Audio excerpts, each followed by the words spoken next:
You notice I'm never going to put my finger in this little trigger guard until I'm on the target.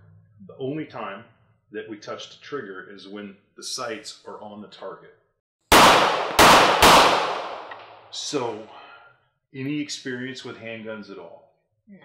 Any experience with long guns at all? No. So, lucky for you, that's exactly what the program was designed for. It kind of assumes that the student really doesn't have a background in firearms at all. So we're just going to go with that. And believe it or not, I prefer to actually work with students that do not have any practical experience with guns because I don't have to fix bad habits, right? Mm-hmm. So it's actually designed just for you. Hopefully by the time we're done, you will have some confidence around handguns. Competence as well, and the two kind of go together. And importantly, you can safely handle one if you should do that in the future. Mm-hmm. First Shots really doesn't cover personal protection too much. We're just going to learn to safely handle the gun and shoot it at a paper target. Okay. Hopefully, maybe from a distance you wouldn't think you could hit a bullseye at when you walked in the door, but we'll see. We're going to get into the safety brief of today's program, okay? So this is where we really need to focus on what it is I'm saying. I'm going to start with some parts of the gun so you don't get confused about what it is I'm telling you not to do, okay? So this is the muzzle.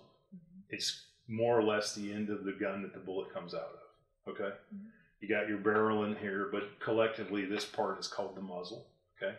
This, of course, is your trigger right here, your handle, and this is a top slide.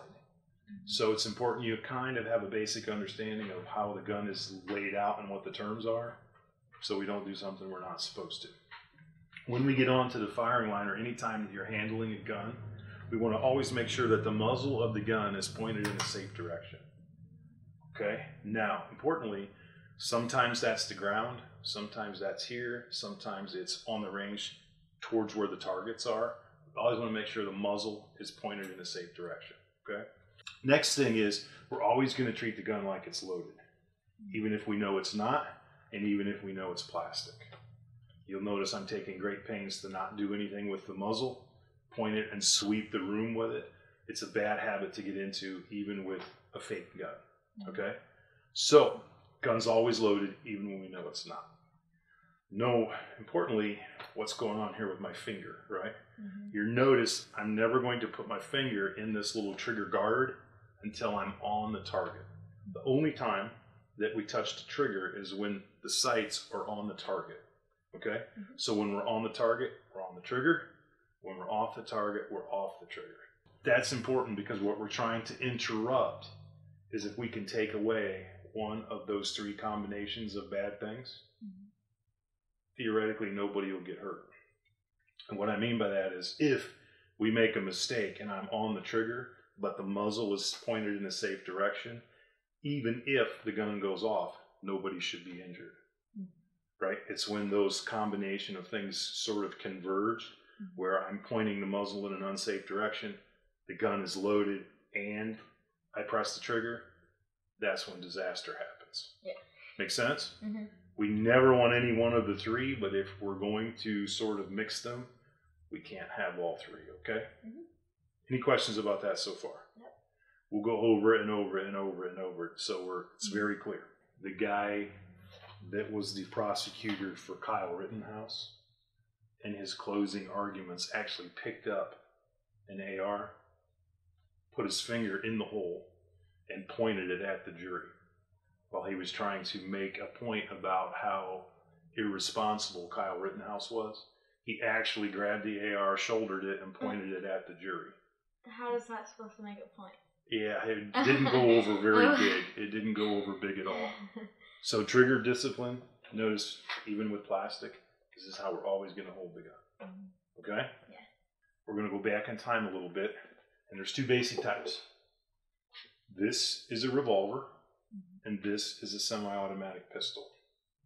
The major difference in the two is this one has a cylinder, and when you activate the trigger or cock the hammer, the cylinder rolls and puts a live round in front of the hammer. This guy is the other main type, semi-automatic pistol. It's called semi-automatic because when you pull the trigger, only one bullet goes off at a time. Unlike some military guns where if you hold the trigger down, multiple rounds will continue to pour out the barrel. This is bang, let the trigger out, bang, let the trigger out, one at a time. But the gun self-loads or self-cycles, which means as soon as you shoot the gun, this slide will go to the rear. It will kick out the old shell and put in the new one. And it does that using a magazine that goes in the well. Okay?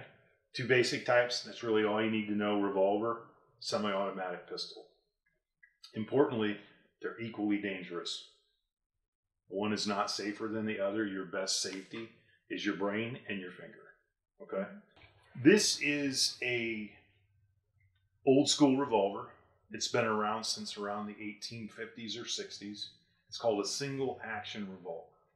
And the reason it's called single action, Lexi, is because, believe it or not, if the hammer is not cocked, nothing will happen when you pull the trigger. The trigger and the hammer are not connected until the gun is fully cocked. Okay? Then, once I press the trigger, the hammer will release, and as you can see, this here is going to act like your firing pin, and it will hit the primer in the back of the bullet and send it off. Okay? So it's kind of, to your naked eye, it looks like a pretty crude system, but there's a very complicated network of springs and levers in here that make all of this happen. It's a little more complicated than it looks. Okay? So once again, once I send the trigger, releases the hammer, and that would have fired the gun. But now, unlike modern revolvers, I once again, every time I shoot it, I have to cock the hammer. If I don't, it's essentially a paperweight. One of the main deals going on right now in current events was a tragic accident on a movie set, on a movie called Rust with Alec Baldwin, where he shot and killed a cinematographer. And there were many things that went wrong, as there often is in tragic accidents, related to how it was the gun got loaded. It should have not have had live rounds in it, obviously. It was going to be pointed at a person. Who knows what the authorities will eventually determine happened with that gun. But what he has contended with the national media was he did this, and somehow, without touching the trigger, the gun discharged. If the gun was functioning properly and not, this is not a very scientific term, but cowboy action shooters use a term called slicked up. They will make the actions on the gun extremely fast so it looks better, and they shoot faster. The problem with that is when you do that, it inherently makes the gun more likely to discharge instead of less likely to discharge. Before I get us all sued, let me explain. I have no knowledge about whether that was the case with that particular gun. I can just tell you that oftentimes they are altered so the gun actually actions faster. Don't know if that was the case. But in theory, what should happen is, right now I have to pull the trigger, right? Hollywood uses a prop gun called a sweep gun, sometimes called a slap gun, where they're altered to the point where just by doing this and letting the hammer go, it'll go forward on its own. And had there been live ammunition in the cylinder, it would shoot the gun. It's theoretically possible that he was using a sweep gun as a prop, you know, so they would work somewhat like this. You ever seen them do that in cowboy movies? But you don't actually have to be on the trigger for that to happen. It's unknown at this point whether that was the case. But in case you were curious, single action revolver, they can be altered. They often are. Who knows what they'll determine actually happened. Sad case regardless. So one of the takeaways with that accident was, had muzzle discipline been followed, wouldn't matter. whether the gun was discharged or not. Yeah, it would have scared everybody beyond belief. But in theory, the gun could go off, and as long as there's nothing important in the bullet path, nobody will get hurt. Didn't happen. And gun wasn't treated like it was loaded, and we know that because it was actually pointed at a live person. So once again, we have a lot of things converging to a single point, causing a loss of human life. The gun you're actually going to shoot is called a Ruger Mark series. This one's a pretty modern one. They've been making them for ages and ages and ages. They're very safe, they're very accurate, and they're very, very user-friendly, okay? But we need to know what the controls are on the gun before we start handling it, okay? So, I'm going to go slow. If you have any questions about what the controls do, just stop me and we'll figure it out, okay? Main parts, of course, barrel, right here, and this is your front sight. That's going to become your best friend in about half an hour. You have a rear sight. This is going to be your second best friend in a little bit. Of course, you have your frame and your handle, trigger, okay? Unlike the revolvers, though, they are a little more tricky in that you have some buttons on here that do very specific things, okay? If I were to put the magazine back into the gun, this is the magazine release. Press the button and it falls out. It'll fall out much faster if there's actually ammunition in the magazine, okay? This is your safety. You notice right now that it's down. That's important for you to know. Ultra important for you to know. Right now, the gun is actually in fire mode, which is why I brought it out to you with it down, okay? I want you to see up is safety on, down is safety off. Keep in mind, off means gun goes off. Okay? Making sense? What we're going to do is have you start to handle the gun exactly the way we're going to shoot it on the range.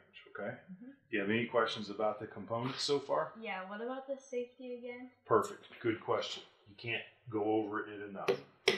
This is your safety. This button here, when it is down, the gun will fire. Okay. When it's up, it puts a block on the trigger and it won't fire. Okay. Okay? Yeah. Do you know what eye dominant you are or have any idea what I'm talking about? No. So eye dominance in shooting is very important because it's going to let you know what hand you should be shooting the gun with. Believe it or not, just because you're right-handed doesn't mean you should actually be shooting the gun with your right hand, meaning right trigger finger. A high number of times, more so than people think, you can be right-handed but left eye dominant. Some people are equal eye dominant. It's more rare, but it can happen. So do you know how we're going to tell what eye dominance you are? It's a real simple drill. Can you see that wall switch over there on the wall? Yeah. Okay, you can kind of, hopefully there's not too many obstacles in your way. So we're just going to raise our hands out straight and make a diamond with our fingers and center the wall switch up in your diamond. Okay. Now I want you to close your left eye for me. Did it move? Yeah. Now close your right eye for me. Did it move? No. Uh-oh. So it appears like you're going to be left eye dominant. It's not uncommon. Do you think that you can learn to shoot the gun left-handed? Yeah. Want to try it left-handed for a while? Okay, so we're going to backtrack with our grip, okay? Go ahead, and we're going to point the gun in a safe direction. You got it. So this time your left hand goes on first. There you go. Yep. And so our left did perfect, okay? And this finger's going to go under here. There you go. And the reason, Lexi, we don't want your finger out here is it makes a pivot point with the gun when you shoot it. And it tips the muzzle forward, okay? Think we can figure that out?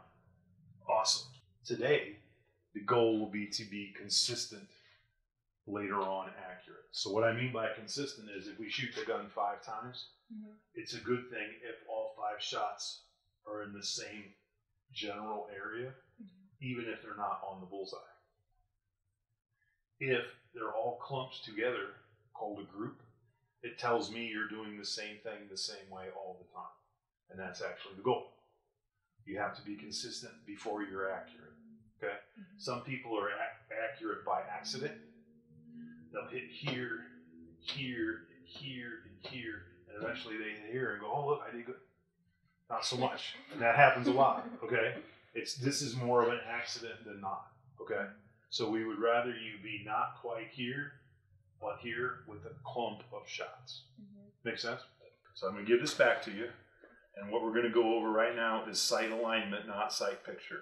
Don't worry about the bullseye. All you're going to do is try to center up with the proper grip. So take as much time as you need with your left-handed grip, right? Don't point the gun until everything is good and comfy in your hands. And then we'll try to align some sights, okay? Yep, take all the time you need. Remember, we're going to hitchhike here, making that room on the gun, right? I like it. Now, if we go ahead and present your hands out, don't worry about where the target. See how the muzzle has an upward climb? We're going to try and make sure this top is level with this top. Making sense? Yeah. Do you see any daylight between here and the other side and here? It doesn't quite fill it up, does it? No. So you also need to have equal daylight on both sides. Making sense? Yeah. That's okay. Once we start shooting the gun, believe it or not, if you're clear with that, you're good. Yeah. We're never going to overload the magazine. When we start shooting the gun, we're only going to put one round in the magazine. Once the gun is fired, it's over. You don't have to worry about shooting the gun accidentally when you didn't mean to and your trigger, a lot going on, right? Once it's over, it's over. One of the other advantages of doing that is it lets you handle the gun more, which gives you more experience with it.